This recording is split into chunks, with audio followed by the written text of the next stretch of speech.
अस्सलाम वालेकुम दोस्तों। अगर कोई शख्स एक मंजिला इमारत की छत से भी गिरे तो मर सकता है। 33,000 फीट से बगैर पैराशूट गिरने वाली खातून जिंदा कैसे बच गई? इंसान कितनी बुलंदी से गिरकर जिंदा बच सकता है? वैसे तो एक 2 मंजिला इमारत से नीचे गिरना भी जानलेवा साबित हो सकता है, मगर एक खुशकिस्मत खातून 33,000 फुट की ऊंचाई से गिरकर भी जिंदा बच गई थी। ये बड़ा ही दिलचस्प और अनोखा वाकया है जिस पर यकीन करना मुमकिन नहीं। ये अपनी नौयत का अजीब आलमी रिकॉर्ड है जिसमें कोई 33,330 फुट की बुलंदी से बगैर पैराशूट के गिरकर भी जिंदा बच गया। सर्बिया में पैदा होने वाली एक एयर होस्टेस वेस्ना वॉल्वे 26 जनवरी 1972 को स्टॉकहोम से बेलग्रेड की जानिब जाने वाले त्यारे में मौजूद थी। उस वक्त वेस्ना की उम्र 22 साल थी और उन्हें एयर होस्टेस के तौर पर काम करते हुए 8 माह हो चुके थे।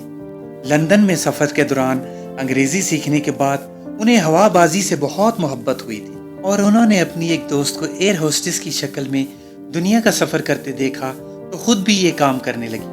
1971 में यूगोस्लाविया की कौमी फिजाई कंपनी में एयर होस्टेस की हैसियत से शमूलियत भी अजीब अंदाज से की।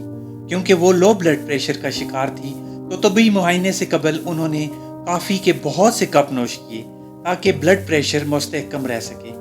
ये तरीका काम कर गया और वो तरबियत के लिए मुंतखब कर ली गई। 8 माह बाद वो कंपनी के स्टॉकहोम से बेलग्रेड जाने वाली प्रवास के अमले का हिस्सा बन गई जो कोपनहेगन पर स्टॉप ओवर करता था।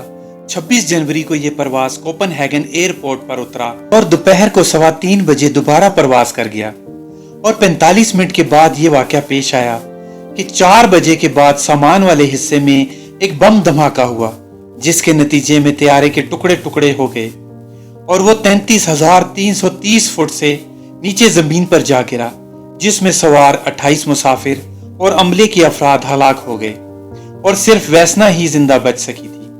वो तैयारे के टुकड़े होने के बाद खाने की ट्राली में फंस गई थी और चीकोस्लाविया के इलाके में गिर गई थी जहां उन्हें ब्रोनो होंकी नामी शख्स ने दरियाफ्त किया जो कि जंग अजीम दोम के दौरान तिब्बी रजाकार के तौर पर काम कर चुका था। जमीन से टकराने के बाद एयर होस्टेस की दोनों टांगें टूट गई थी। खोपड़ी और पसलियों समेत बहुत सी जगहों पर फ्रैक्चर हुए थे। ब्रोनो ने उन्हें प्राग के अस्पताल तक पहुंचाया था जहां उन्होंने मुतहदा दिन कोमा में गुजारे। खोपड़ी के फ्रैक्चर के साथ वेस्ना को ब्रेन हैमरेज भी हुआ था जिससे याददाश्त चली गई थी और 1 माह तक कुछ भी याद नहीं था। बस ये याद था कि प्रवास के दौरान मुसाफिरों को खुशामदीद कह रही थी। लेकिन अस्पताल में वालिदैन को देखने के बाद याददाश्त किसी हद तक वापस आ गई, जबकि अस्पताल में 10 माह तक गुजारने के बाद वो फिर से चलने फिरने लगी। डॉक्टर्स को तवक्को नहीं थी कि कोमे से उठने के बाद वो ज्यादा अरसे जिंदा रहेंगी, लेकिन सब हैरान थे। वो चलना फिरना शुरू हो गई। चलने के बाद सबसे पहली जो चीज मांगी वो सिगरेट थी और सेहतयाबी का अमल मुख्तसर और कामयाब हो रहा था। माहिरीन का मानना था कि तैयारे में खातून की पोजीशन ने धमाके के बाद गिरने के दौरान जिंदगी बचाने में मदद की। वो इस वक्त तैयारे के पिछले हिस्से में खाने की ट्राली में फंस गई थी और जहाज का वो हिस्सा जहां गिरा वहां लकड़ी और बर्फ थी, जबकि लो ब्लड प्रेशर के आर्जे ने जमीन से टकराने के असर से दिल को बचा लिया। अस्पताल से फारिग होने के बाद वो एक बार फिर से एयर होस्टेस के तौर पर काम करने लगी थी और 1990 में एहतजाजी मुजाहिरों में शिरकत पर उन्हें बरतरफ कर दिया गया था और उनका इंतकाल 66 साल की उम्र में 2016 में हुआ।